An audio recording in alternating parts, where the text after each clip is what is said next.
Good afternoon, good morning, good evening.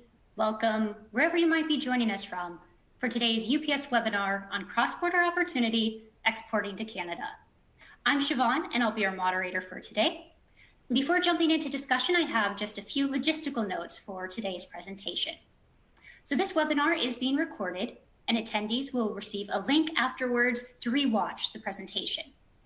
You can also download the slides from today's presentation right now on the bottom of your screen, where you'll see links to other resources, including international shipping at ups.com.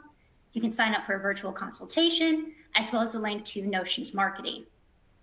We're also taking questions throughout this presentation, and the way to submit your questions is via the chat function in the dashboard on your screen. We'll have personnel answering those live throughout the presentation. We'll also be taking questions from here for our Q&A at the end of today's discussion. So this webinar is a part of a series that we produce to help customers expand their business internationally. We've got a great lineup for you today. So speaking first is Robin Usherwood. Robin is the Director of Marketing for UPS's US International Business Unit. She has over 15 years of experience in various product and strategy roles across international marketing. We're also joined by Tammy Bilodeau, Vice President of Customs Brokerage and Compliance for UPS Canada. Tammy has over 28 years of experience, and she leads our consolidated UPS Customs Brokerage Center in New Brunswick, Canada. And then we're so pleased to have with us today Paula Patterson, Manager, Strategic Projects for Notions Marketing. Notions Marketing is an art supply wholesale company based in Grand Rapids, Michigan. And Paul is going to share a little bit about how Notions Marketing succeeded in expanding to the Canadian market. So our agenda for today, we're going to begin with an overview of the market opportunity in Canada for US exporters. Then we'll discuss some Canada-specific solutions and best practices for shipping to Canada.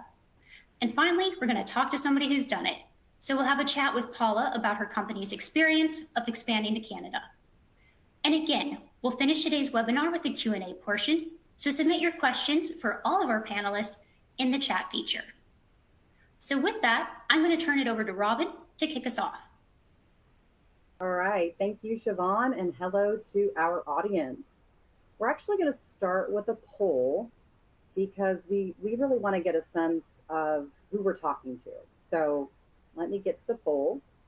All right, so describe your business with Canada today. So we've got 4 options here. The first one is A, I currently sell to customers in Canada.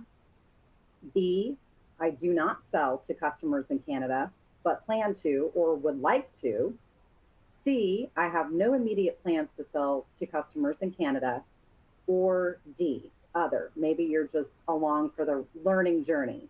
So please do go ahead and submit your answer.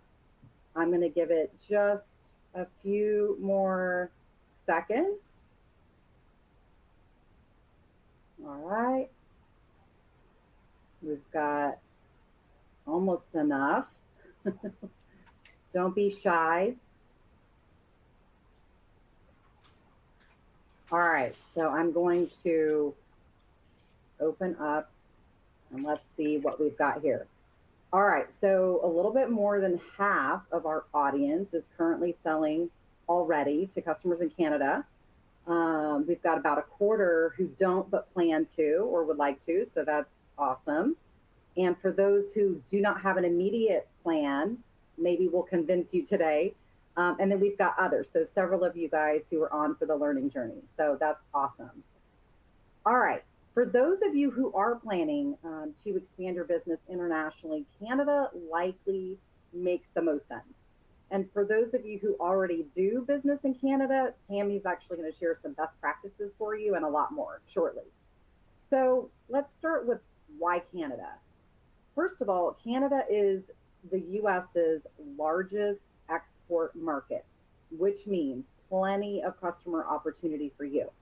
And you may not have known, but half of online purchases made in Canada are actually made on non-Canadian websites, right? So this is a market that is ripe for cross-border opportunity, in part because of Canada's close proximity to us, right? 90% living within 100 miles of the US border. And I don't know about you, but not even my family lives that close. In addition to the proximity, you also have the USMCA trade agreement, which makes trading with Canada much more economical than many other partners. All right, so to further bring the point home, Statista and also insider intelligence tell us that e-commerce in Canada really has a bright growth trajectory over the next 4 years. We're talking reaching 111 billion US dollars. And they also tell us why. So, one reason why Canadian online shoppers purchase so much from abroad is really because retailers were a little slower to develop channels. So, customers were really left to the US market. That, in combination with affordability, variety, and also lower shipping costs, you have really a perfect recipe for US businesses in terms of success. Also, the three main segments that make up the largest portion of e-commerce in our between our two borders are fashion, toys and hobbies, and also electronics. All right, so I think that we've concluded, right, that there are ample reasons and I think clearly defined advantages to selling to Canadian shoppers. We've also concluded that it makes sense to expand now, right? There's this beautiful projected growth trajectory. And let's assume, and some of you already have told us, that you really are already ready to take the next step.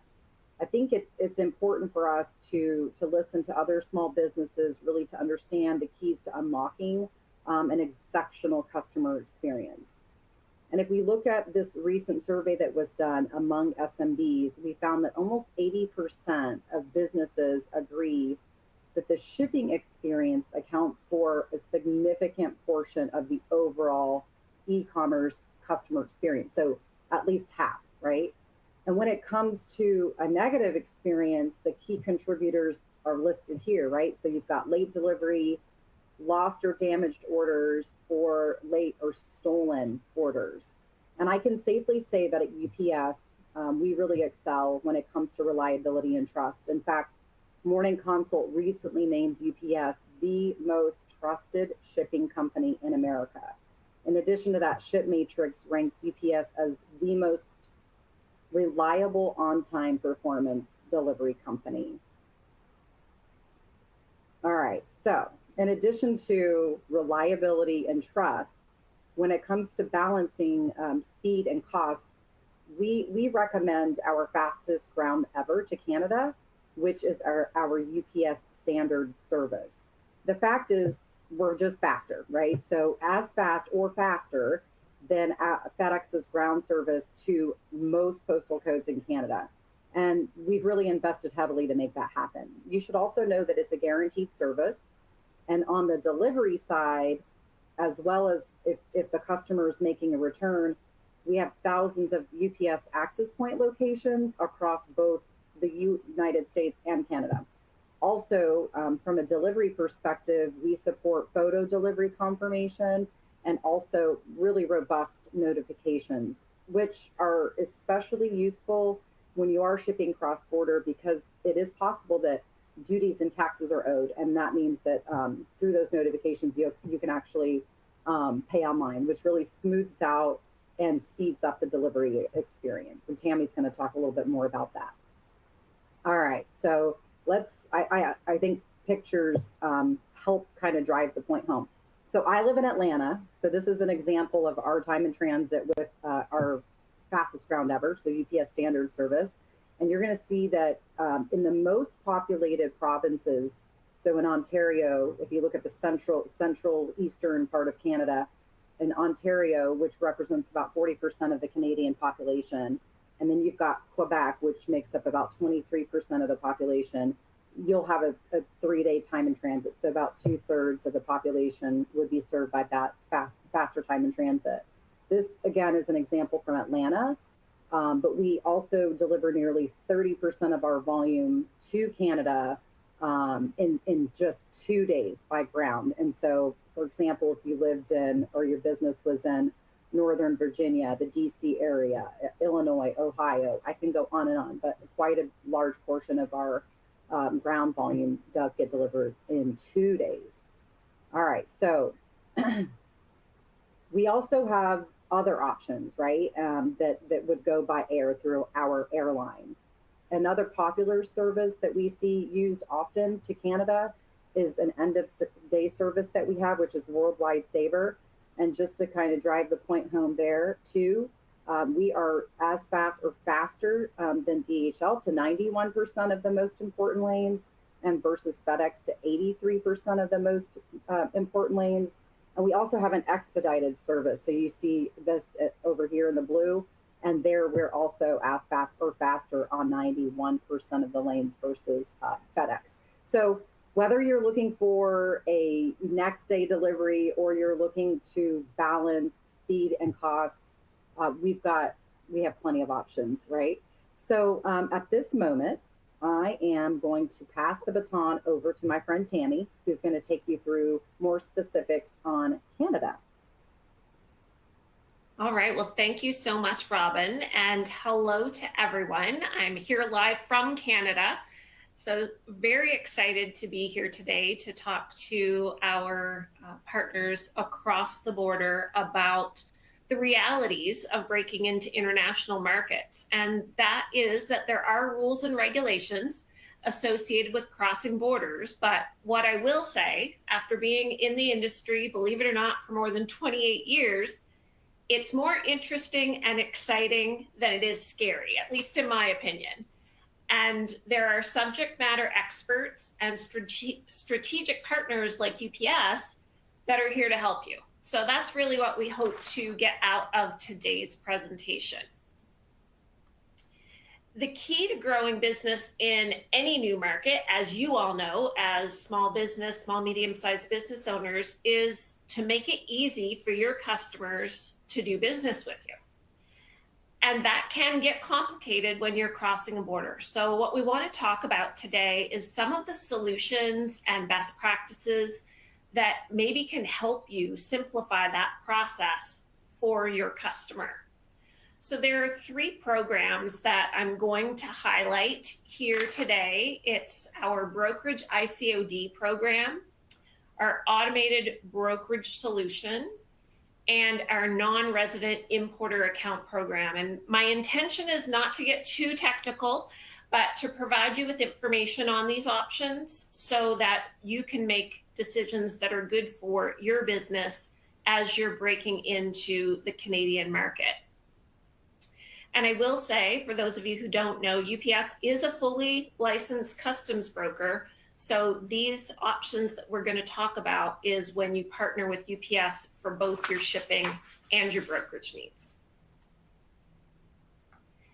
So Robin touched on this very briefly in her presentation. We have what's known as the Canadian Brokerage International Cash on Delivery online payment process. So when you're crossing borders, typically duties and taxes do come into play. So the Canadian government certainly wants to ensure that they are collecting duties and taxes on shipments that are crossing our borders. And in Canada, we have a relatively low, what's called de minimis rate of $40 Canadian. So anything above that dollar value will attract duty and or tax from the Canadian government. So this program is meant to provide recipients in Canada an easy way to pay for these duties and taxes and any associated brokerage fees with the clearance that's required. So basically, as a shipper, you prepare your shipment. It's important that you provide the recipient's email or mobile telephone number in order for this process to work. If you've provided that information, the recipient will be notified prior to delivery of import charges via text or email, or if they are a UPS My Choice customer already, they'll also receive notification through that. They also can receive or have the opportunity to pay if they do just track their package. There will be a pay now option for them as well if they don't receive that notification. But it allows the recipient to pay ahead of time via a secure link, and ensures that when the driver's ready to deliver that package at the door, there's no further requirement of them at that time. So the intent here is to really make it easy and convenient for recipients to pay online and in advance to make that delivery as seamless as possible. Next, let's talk about our automated brokerage solution. So in the previous example, we talked about COD. Typically, you as the shipper are sending a shipment to Canada, and the Canadian recipient is responsible for paying the duties and taxes. So we try to make that as easy for them as possible. A little bit different in this scenario. So the automated brokerage solution is an opportunity to increase customer satisfaction and enhance the recipient experience. Some recipients don't like that surprise that there are additional monies owing after they've finished the checkout process with you. So ABS allows retailers to charge the duties and taxes and brokerage upfront as a part of your checkout process, and it reduces any chance of non-compliance with the Canadian Border Services Agency or our customs regulators. So it allows you to charge that up front. You would pay for the duties and taxes. UPS would bill that back to you, and their customer then receives their shipment without delay. No surprise CODs, no refused deliveries as a result of that. And all of those things help to bring advantages such as reduced time in transit, no cause for delay, cost reduction, because an automated solution, as you can well imagine, is intended to be more cost effective. So there are very competitive rates associated with providing UPS the details up front so that we can bill duties and taxes back to you efficiently. And with automation and predictability comes a higher level of compliance. So all the things for Recipe for Success when it comes to crossing the Canadian border.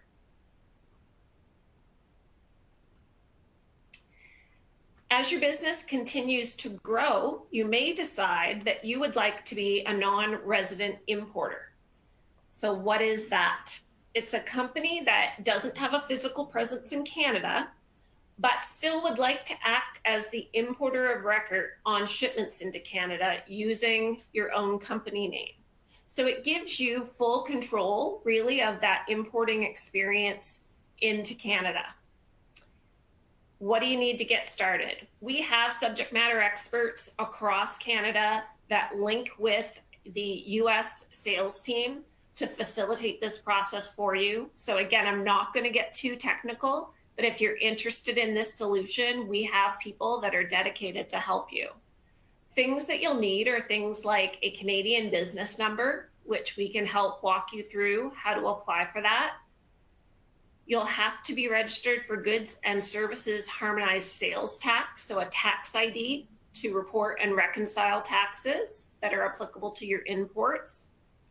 For any Canadian brokerage account, you have to provide your authorization for UPS to act as your customs broker. So that's through the form of a power of attorney.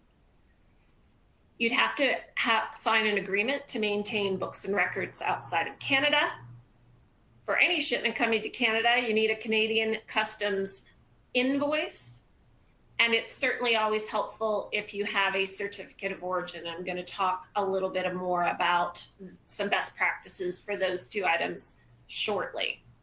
So, it provides a lot of advantages for customers that are really now starting to expand their business and shipping considerable amounts of volume into Canada in terms of being able to do shipment consolidation, have contracted brokerage rates and predictability in terms of pricing, and offering your customers all-in-one pricing.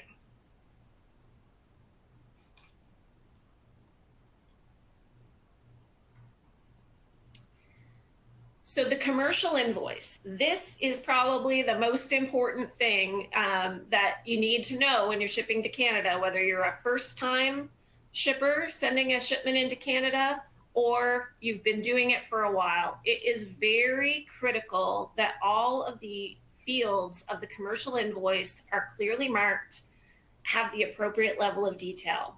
Believe it or not, every day I see commercial invoices that say they're going to XYZ in British Columbia, and it's for miscellaneous goods, and it has a $5 value. I will tell you, nothing will get flagged faster by Canada Customs than an invoice without the appropriate level of detail. So it's very important for both the efficiency of getting your shipment across the border, but also to ensure from a compliance perspective, you're not getting on customs radar as being a shipper that's trying to bring goods into Canada under the radar. So this is very critical. You need to have your shipper's name, address, and contact information, receiver's name, address, and contact information, a clear description and value of the goods, an HS classification code if you have it. That is not absolutely necessary, but certainly helps facilitate the process when and if you have that available. The country of origin of the goods, the reason for export, and the sold to information. So we do need a detailed description for each and every item, annotate each item on the individual line, and quantity and value is stated for each item and the total shipment. So certainly if you have any questions about how to fill out a commercial invoice properly, please feel free to let your sales team know or someone at UPS, and we can provide clarity on this. But I can't stress enough, CBSA is very stringent with respect to importer and shipper names, as well as a clear description of the goods that are coming forward. And obviously they need to be valued appropriately.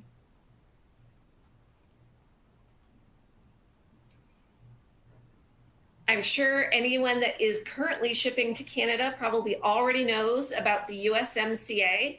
In Canada, we call it CUSMA or CUSMA, but it is the same thing. It's the trade agreement between US and Mexico and Canada. And there were some key highlights of this agreement when it was renegotiated. Formerly, it was NAFTA, of course. And it did increase the requirements, it increased the limit for informal entries to $2,500 US. It raised the de minimis level for shipments in Canada to $40. Previously, it was only $20. I won't say that I think 40 is high, but certainly it's higher than the 20 limit that it was at before. And that's for duty and tax exemption. They also added a clause that goods up to $150 Canadian are exempt from duty when they come from the US, Mexico, or Canada.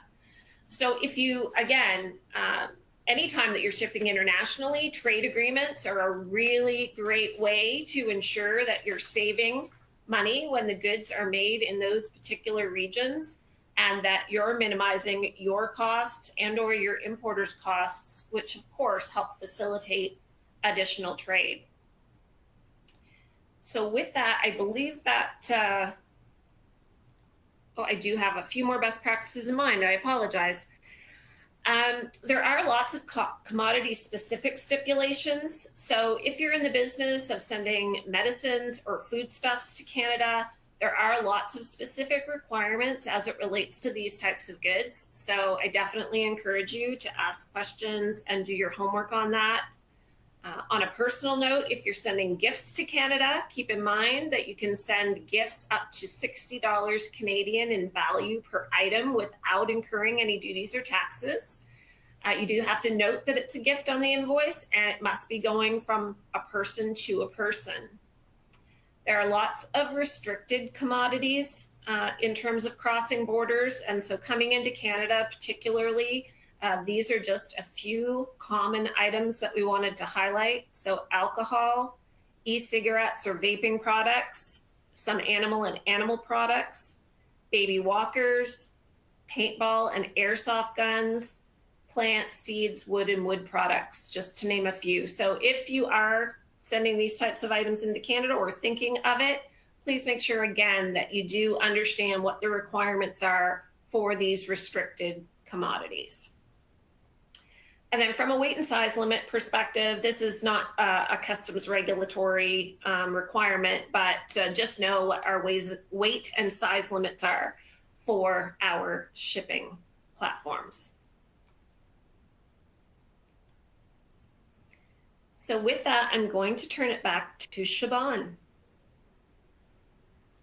Thank you very much, Tammy. A lot of interest in what you're talking about there, a ton of great questions in our chat. So you and Robin are gonna have a lot of interesting things to discuss with our audience here.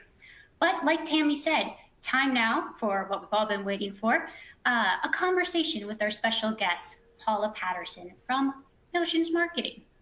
So Paula, thank you so much for joining us today. I know people are excited to hear the Notions Marketing story. And we'll begin by turning it right over to you. If you'd please introduce yourself and tell us a little bit about Notions Marketing. Thanks. I'm excited to be here today.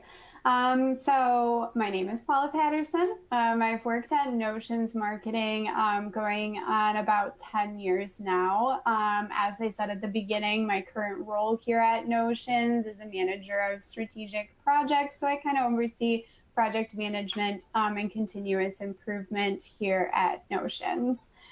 Notions is a global art supply distribution company. So we've been around since the 1930s. I think we started out of a van and moved to a garage, and now we are the world's largest craft supply distribution company. So we consider ourselves omni-channel. We support a variety of businesses. So we do B2B shipments. We also support some B2C customers. And then we do have some marketplace and websites that we help to manage for some of our special vendor partnerships as well. So large variety of products and a huge variety of shipments going into that as well. No, that is fantastic and honestly sounds like a lot of fun. So obviously exporting can be a big undertaking. And I'd love for you to share with the audience, what was the strategy behind Notions Marketing expanding to Canada? Obviously the company has seen a ton of growth here in the United States, which is fantastic. But could you tell us a little bit about what that opportunity assessment process was like for your company? Yeah, so Notions has been shipping to Canada for quite a while now. And honestly, I think that was definitely a regionally based decision. I mean, so we're out of Michigan. And as was mentioned in a prior slide, there are so many people in Canada who live right across those borders. So for us, it was kind of a logical move because we were getting requests from people saying, hey, you know, can I just drive over the border and pick up my order if you set it up for us? And so that's kind of when we said, hey, we really need to figure this out. So a lot of it was demand coming from customers. And there wasn't a good space represented in Canada in our industry either. So there was definitely a lack of space out there for them to source from other people. So it kind of made it a win for everybody. It was definitely a win for customers. And then it allowed us to kind of branch out. And Canada was one of those first, even if you're looking at something international, if you want to go over to the UK or you want to be in Europe, it was an easy first step to think, hey, if we can ship to Canada, you know, then we can do it elsewhere as well. Yeah, that is fantastic. And that's something we definitely recommend to our customers when you're looking at making that first big step abroad. You know, look to our northern neighbor. As Robin covered, there's a ton of market opportunity that really plays into the advantages that we have just due to geography. So very smart. Sounds like a great move on Notion's part. And so if we can just switch a little bit and maybe look at it from a more tactical perspective, I was hoping to talk a little bit about how exporting became a reality. And so my question is, what solutions was UPS able to help Notions Marketing implement for that expansion to Canada? Really, what were the challenges perhaps that UPS was able to help bridge some gaps on to help Notions go to Canada? So I think a lot of that is really on the almost the education side of things. So it always feels, as a business owner, I'm sure looking at everything that needs to be done in order to complete these shipments, it's kind of a long list. I know we kind of walked through some of the different requirements, the documentation. It can feel like a lot. And so having a partner there that can walk through that information with you, can break it down, can bring in their experts as well, and people that have specialties in these areas to answer some of those smaller, nuanced questions as you start to get into it, I think is definitely a huge asset. We found in working with UPS, everybody was so responsive and very happy to help. It was definitely something where, you think, hey, you're working with this really large company.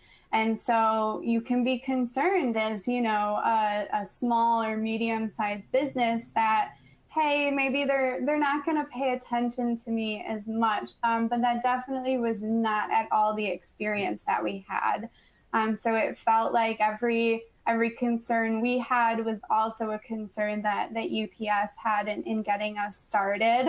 And also any question that came up from a customer, there wasn't anything that was left unanswered or anything missing from that conversation. So it definitely felt like, and it continues to feel like, a partnership.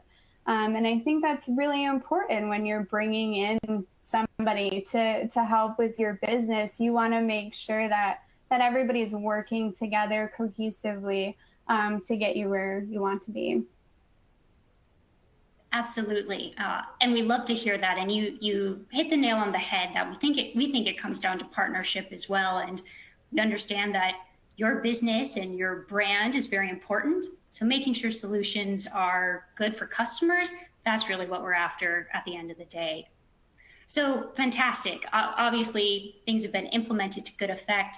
So I have one more question for you before we get to open it up to the whole audience and I get to quit hogging the questions here. Notions Marketing, been exporting to Canada for a while now. If you could think back to more in general, the company's overall experience with expanding to Canada, you mentioned a few things about the way it can be intimidating to take that first step. I wanted to ask if there were any other notable or maybe surprising lessons learned from growing your exports to Canada. What would be some key takeaways from your perspective for other small, medium-sized businesses that are looking to take that next step?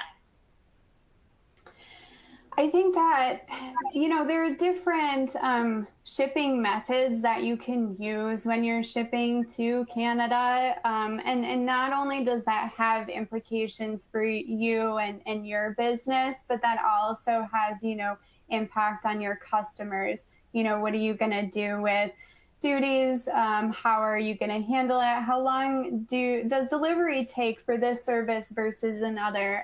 So I think not only thinking about the implications for your business as you're going through this process is a good way to go, but also think about what are the customers going to need as well. So is there customer education that you might also have to do, or education that you have to do for your sales team to provide to your customers too. So thinking about that customer perspective, I think is really important. The other thing I would also kind of think about too, and again, back to the services that are available and services you're going to select. Everybody wants to make sure that you have support for where your business is now. And I think that's obviously really important, but thinking about, what are your strategic goals for the next, 5-10 years? Do these service models also support some of those goals? Are there other models that you also want to consider? Or even just find out more information about when you're in this research phase and development phase, that you just kind of want to put a bookmark in for the future, so that you can ensure that the decisions you're making now are good scalable solutions for you and your business as you kind of continue on in the future. So I think those would probably be the two things that I would sort of think about as you're kind of getting services set up, as you're looking at options, is definitely that customer experience, and then that business strategy in the next 5-10 years, and what you're going to need for support there. No, that's fantastic. Couldn't have come up with better takeaways if we had hoped to, but super informative. Thank you so much for sharing. And like I said, we want to keep that going. So with our remaining time in the webinar here, we're going to turn to Q&A with all of our panelists. And so we'll have Tammy and Robin coming back up on screen here with us. We'll take a look at your questions that have been coming in live through the chat throughout this webinar. So we appreciate your attention and your engagement. We're going to start off here with just a few. I know there are some that are a little more specific than others, but these are ones that we think would be great for everybody to hear and get some feedback on. So I'm going to start with one that's pretty common, and maybe Tammy will want to take a first crack at this, but it has to do with duties and taxes. And so one of our audience members asked, what if we want the customer to pay duties and taxes on a shipment?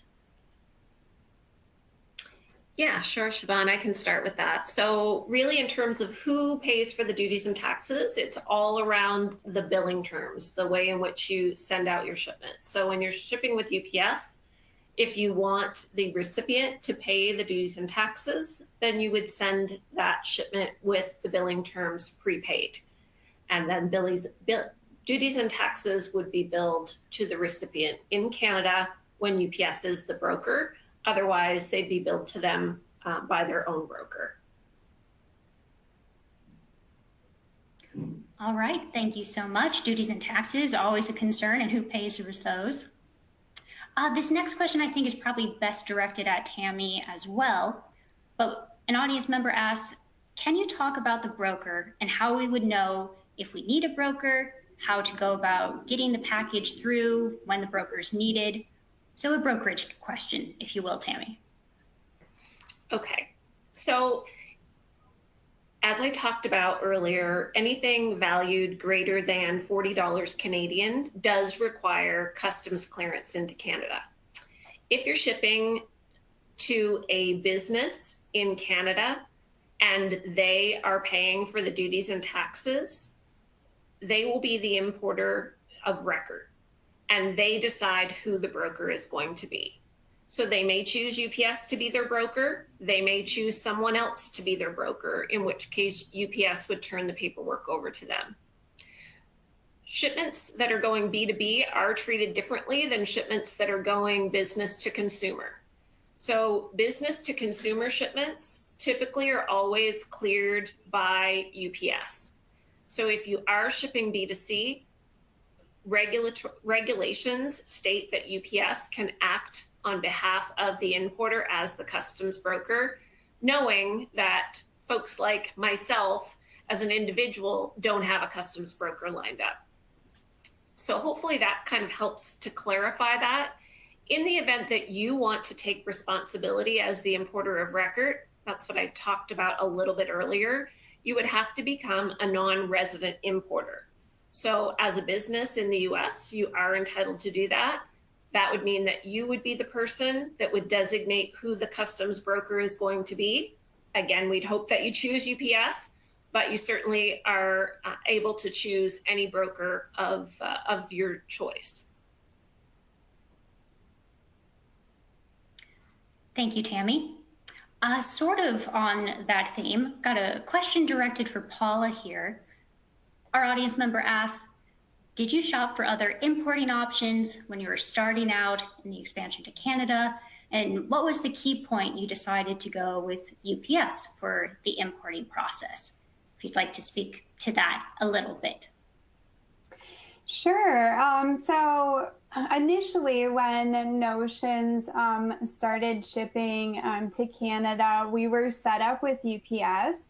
We'll be honest, at one point we did navigate away for a handful of years to another company, and we came back very quickly. A lot of the reason behind why we ended up coming back to UPS and why we've kind of learned our lesson the hard way, maybe not to do that again, comes down to not only some of the rates that we're paying, so the rates are better, but we're also seeing more success on shipments. So in shipping with other providers, we found that there were delivery issues, so not only sometimes the length of time that something would take, but just the quality and the customer experience there was difficult. It was a really difficult process to navigate our customers away. And there were many who were so relieved when we came back. So again, it's I think there's a lot that goes into it for sure. Outside of even just those rates and services, a lot of it was that customer experience was just much more, much better for everybody involved. Thank you, Paula. Appreciate that. And so we have a few questions that have come in here about CARM regulation updates. And that's something certainly that we're paying attention to on our end. But was hoping, Tammy, maybe you could put some people at ease with the questions that are coming in about CARM a little bit. We'll start with one of the general ones, which simply asks, will things change for the various services that you covered today when the CARM system is active? So maybe if you'd like to speak a little bit to just the status of the next scheduled CARM update and what that means for small businesses who are looking to export. All right. Well, CARM has been a moving target. So first of all, I'm thrilled that some of our audience members know about CARM. So I'm not sure that all Canadians still yet know about CARM. So that's exciting. It has been a moving target. Customs has delayed implementation a few times now. The current implementation date that has been announced by the Canadian Border Services Agency is May 13th of 2024. So you can mark that on your calendars. What I'll first say is keep in mind that the CARM is for business to business shipments only. It's for commercial importers in Canada. So if you are a business that is shipping business to consumers, you don't need to worry about it at all. If you are a shipper that's shipping to Canada and you are not the importer of record for your commercial shipments, you don't need to worry about it much. And I'll clarify that a little bit. If you are a business shipping to Canada and you are the non-resident importer, then you will have to register in CARM. So let's talk about that last scenario for a minute. We do have a CARM page off of ups.com. So there's lots of information out there. There's also a CARM mailbox that you can direct questions to very specifically. And we'll maybe put that in the chat here shortly so that you can direct your questions there if you need to. But basically, you have to register in the CARM client portal. All commercial importers will have to have their own surety or security in terms of bonding with Canada Customs. Commercial importers will no longer be able to use their broker's bond. And finally, you have to take the step to delegate authority to your customs broker as the business account manager in CARM. So there are some steps to follow. There's some, tips and tricks that we can help you with to get set up if you are a non-resident importer. For those of you shipping to Canada, you're not the non-resident importer, but you are sending to businesses in Canada. When I say it matters a little, your customers will need to be registered in CARM. And if they are not, it could delay the delivery of the shipments that you're sending to them. So there's nothing specific that you need to do or you need to worry about if you're not the NRI, but you need to be mindful of the fact that it could delay service on those particular shipments when CARM comes into full effect. So I hope that answers it in a nutshell without complicating things too much. So Tammy, it sounds like if you're a business or if you're shipping to a business in Canada and you're not the NRI, it probably makes sense to check with your customers, your business customers, to make sure they're registered to ensure a smooth delivery. That's what I'm hearing you say. Okay. And then for B2C, it sounds like there's not really an impact, right? Correct. Thank you, Tammy. That is a more complex subject, like you mentioned, and hopefully that answers a few of the questions that we saw come about in chat. I know a few of them were very specific to individual situations. If your question was not addressed directly there, we do take all of these questions from this webinar back, we get them downloaded, and we'll respond to you directly as well afterwards. So if you didn't get exactly the answer you're looking for just now, we'll follow up with you still. And Siobhan, just let me say one more thing. We do specific CARM webinars, and we will be having another one coming up in the near future. So we'll certainly make sure this audience is aware of that webinar if they would like to attend, where we'll get into a much deeper dive on CARM. Great, thank you. So be on the lookout for that then. We have a few questions now about ABS. So hoping probably to stick with you, Tammy, here to discuss this a little bit more. A few questions here, rather short, but let's see if we can address several of them. The first one is asking, is ABS only available for shipments to Canada? Are you aware of it being available for any other export lanes? All right. Yeah, this is a uniquely Canadian solution that we've developed for our customers. Great. And so we have an audience member here who says they love the option, but they need it for freight LTL. Is that possible, or is that an option? Currently, I'm not aware of it, but I will never say never. I'm a yes and how kind of girl, so I can't make you any promises in the short term, but certainly we'll take that one away. Great. Another question when it comes to ABS here. My chat feature is moving a bit on me. Thank you for your patience. Is ABS available as an API plugin for websites? Are you familiar if we have that tech solution already? We do have some APIs available on our site. Again, Siobhan, I think that we would want to kind of probably tailor something specific to that customer so that we could do some specific follow-up. But there are some APIs out there available on ups.com. Thank you. Yes, and there certainly is great plug for the ups.com API developer site. If you go there, there's a number of tools specifically for international shipping as well, things to help with things like total landed cost, etc. So definitely take a look there. Here's a commercial invoice question, and very straightforward. For items under $2,500, is a commercial invoice needed? I think I know the answer to that, but I'll turn it over to Tammy and Robin to address. Yes. Definitely. In all cases. There's also really, a question Tammy, about how many are needed. I'm sorry, Siobhan.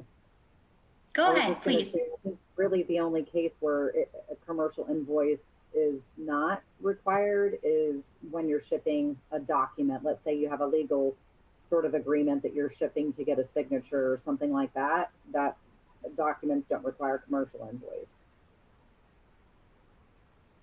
Correct. Yes, and all the requirements that I talked about on the commercial invoice, the importance of description, the importance of who the importer is, all of it is equally as important on the below 2,500 as it is above. And there was a question about how many commercial invoices are needed per shipment. I understand it to be 3 hard copy, but we also definitely encourage submission of the commercial invoice electronically as well. You can do that with UPS. That's fairly standard for all carriers. It just helps make sure that nothing gets lost in the shipping process. And I'm not a subject matter expert on our paperless product, but UPS paperless is definitely an alternative as well. Great, thank you.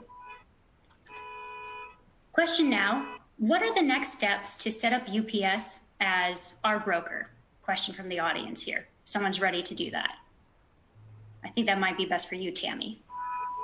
All right, I have to apologize. Okay, it stopped. There was a car alarm going off outside my office, so I apologize if anyone heard that background noise. So if you want to get set up with UPS as your customs broker, we require a power of attorney. And again, we'll get your contact information and I'll have one of my team members follow up with you immediately, follow webinar. There are a few other account setup documents that we'll like to get from you to familiarize ourselves with your business. And we would be more than happy to be your provider.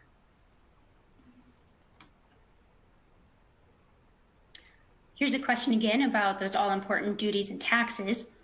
The question is, does the recipient need to have a UPS account to pay for import duties and taxes? So this reads to me like a case of where maybe the shipment's going out, delivery duties unpaid, and if the recipient is going to pay them, do they need to have a UPS account to do so? If it's going B2C, no, they do not have to have a UPS account. UPS can calculate the duties and taxes on their behalf and bill them accordingly. If they are a commercial business in Canada, they have to have a customs broker, whether that be UPS or any other customs broker, in order for the customs broker to facilitate that clearance process. There are alternatives for customers to clear their own packages, to do their own self-clearance if they so choose to as well. But then that would require them typically to have some sort of a presence at the border to submit their entry. There's different requirements for that. So all 3 are alternatives: UPS, another broker, or they could do their own self-accounting. All right, thank you. Similarly, again, in sort of the same vein, the question is, can you or the shipper choose to pay the import duties and taxes and reference the Canadian customer as the importer of record ever? You can, absolutely. And that would typically be our free domicile billing option. There are some opportunities for our third-party billing options as well. You can reference that the importer in Canada will be the importer of record, but please keep in mind that's not your decision. Your decision can be to pay for it, but we still have to get authorization from the commercial importer to clear the shipment on their behalf. If they don't give us that authorization and we turn it over to their broker, you will not get billed back for the duties and taxes. Another one I think best for you, Tammy. The question is, as a non-resident importer, can we apply for a Safe Food for Canadians regulations license? So a little specific, but maybe you can speak to applying for additional licenses in general. So we do have a provincial government department that specializes in some of the requirements for safe foods, for seeds. I saw some questions about seeds as well. I'm going to refrain from answering very specifically because there's different business models and different requirements regarding the business model. So I'd need to have a little bit more information to answer specifically for this particular customer, but we absolutely have subject matter experts that if we can get a little bit more information, we can follow up after the call. All right, and we have time for one last question here, and has to do with the commercial invoice. So the question is, what is the difference between receiver and sold to on the commercial invoice? I'll start with you, Tammy or Robin, if you maybe want to address that, but I know getting the commercial invoice is so important, so we're going to close with this question. Yeah, that's a great one. So the receiver is the person that the shipment's being delivered to. The sold to is that importer of record we just talked about. So the receiver and the importer of record do not necessarily have to be one and the same. So if you're the non-resident importer, for example, you are the sold to, you are the importer of record. The receiver is who's receiving the goods. It could be other cases as well where, you know, there's an importer, a resident importer in Canada, but the goods are being delivered somewhere else. So the sold to is who the importer of record is going to be. All right, thank you so much. Thank you everyone who submitted a question. That was great discussion. As stated, we're going to begin concluding the webinar at this time, but we do want to leave you with some final resources and next steps. So again, everyone who registered for today's webinar, you'll get an email after this with a link to rewatch the webinar. You can come back and access the presentation material as well. And if you like what you heard today, you want to learn more, definitely visit the links included on this slide here. So visit our new international shipping guide on ups.com. Or if you're ready to talk about your specific situation, the opportunity for cross-border shipping, you can visit our landing page to schedule a free virtual consultation with one of our international solutions professionals. And finally, if you want more videos on international shipping how-tos, be sure to check out our webinar library. So with that, thank you so much to our speakers. A big thank you to Paula from Notions Marketing. Terrific to have you. And thank you. We appreciate everyone who attended today for your time and attention. This concludes the webinar, and we hope to see you all again soon. So take care, everybody.